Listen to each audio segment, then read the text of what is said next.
हम नहीं बोल सकते, पर जो तुमने भगवान को समर्पित करा, आप सबको मालूम है बेलपत्री शिव जी को क्यों चढ़ाई जाती है? जम के बोलो जरा, भगवान को प्रिय है क्या इसलिए बेलपत्र चढ़ाते हो? भगवान की अति प्रिय है क्या इसलिए शिव जी को बेलपत्र चढ़ाते हो? ये बात आज तक किसी कथा में नहीं निकली, पर आज बस्तर की इस मां दंतेश्वरी की कृपा से, मां दंतेश्वरी की आज्ञा से अगर ये कथा निकली है तो उसको स्मरण करें। शिव को बेलपत्र क्यों चढ़ाई जाती है, किस लिए? शिव को प्रिय है इसलिए, पार्वती जी का स्वरूप है बेलपत्र इसलिए, मां लक्ष्मी का स्वरूप है बेलपत्र, या भगवान शंकर वन में निवास करते हैं, जंगल में रहते हैं तो बेलपत्र से उनका श्रृंगार हो जाता है इसलिए? नहीं। शिव को बेलपत्र क्यों चढ़ाई जाती है? हम जब अपने मन का कोई बात खुद नहीं कह सकते तो ये बेलपत्र को जब हम स्पर्श कर कर हृदय से बाबा को दिल से, भले कुछ मत बोलो, पर आप एक बेलपत्र जब शिव को चढ़ाते हो तो आपकी जगह ये बेलपत्र शंकर भगवान को शिवलिंग पर चढ़ते से ही आपके बारे में कहना प्रारंभ कर देती है कि आपकी मन की दशा क्या,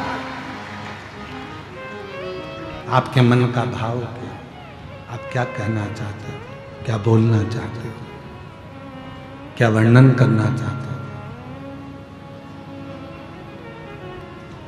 तो कहा गुरु जी हम कैसे मान सकते हैं, कोई प्रूफ दीजिए। आज के लोग थोड़ी ना मानेंगे कि बेलपत्र से ऐसा है कि आप कुछ मत बोलो और बेलपत्र शिव जी को चढ़ा दो और शंकर भगवान उस बेलपत्र को स्वीकार करके समझ जाएंगे। इसका कोई प्रूफ है? बेर दिया, बेर ने भगवान राम जी से कहा कि सबरी की दशा ये है। बेलपत्र दी तो बेलपत्र ने भगवान शंकर से कहा कि इस भक्त की दशा ये है। इसका कोई प्रमाण मिलेगा क्या? तो द्वापर की कथा में भगवान सुदामा जी के चरित्र में मिलेगा।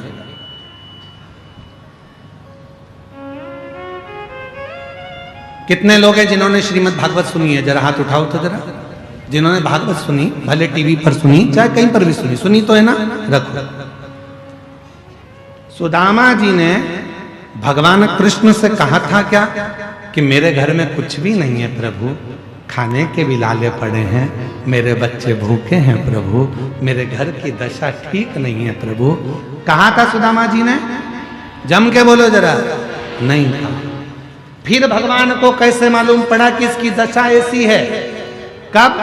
जब सुदामा जी की पत्नी सुशीला पड़ोसी के घर से चावल मांग कर लाई, तंदूल लेकर आई, वो तंदूल को अपने साड़ी के पल्लू में फाड़ कर उसमें रख कर जब पति को बांध कर दे दिया गया और वो लेकर गया पति, और पति ने जब तंदूल को निकाला उस तंदूल के दाने को देख रहे थे और तंदूल फांकने के बाद जो साड़ी का पल्लू था उस पल्लू को देखा तो भगवान ने दशा जान ली कि सुदामा के घर की दशा क्या है।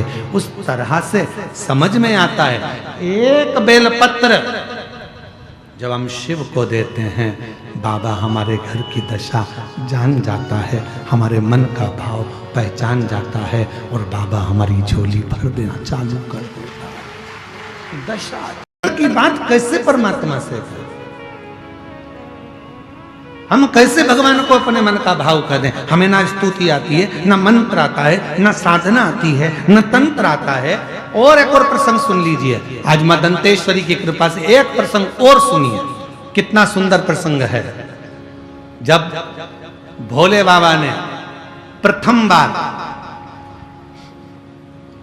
प्रथम बार मेरे भोलेनाथ ने डमरू बनाया और डमरू का नाद किया तो उसमें से स्वर निकलना प्रारंभ हुए। पहली बार सृष्टि का संतुलन मेरे भोलेनाथ ने करना प्रारंभ कर दिया। पहली बार पार्वती जी ने पूछ लिया, बाबा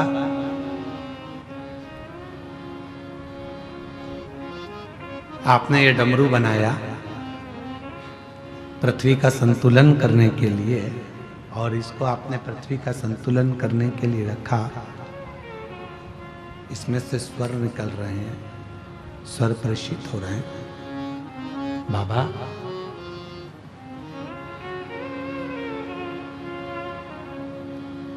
आप कैसे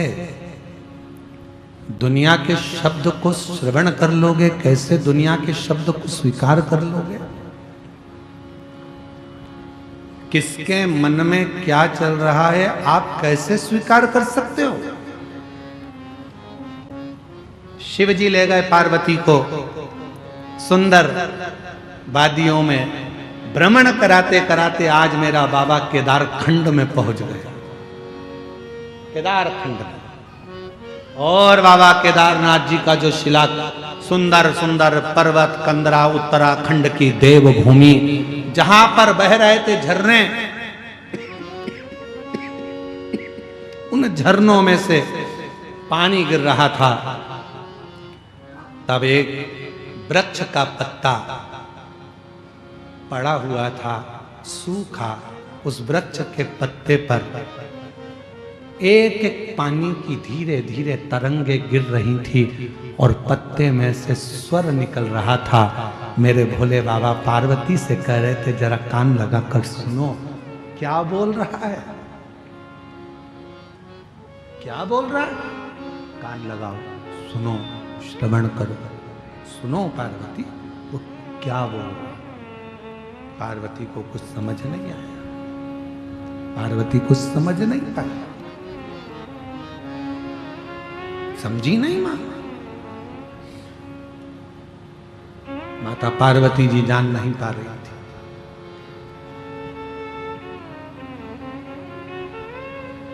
एक एक स्वर पानी की बूंद बता रही थी।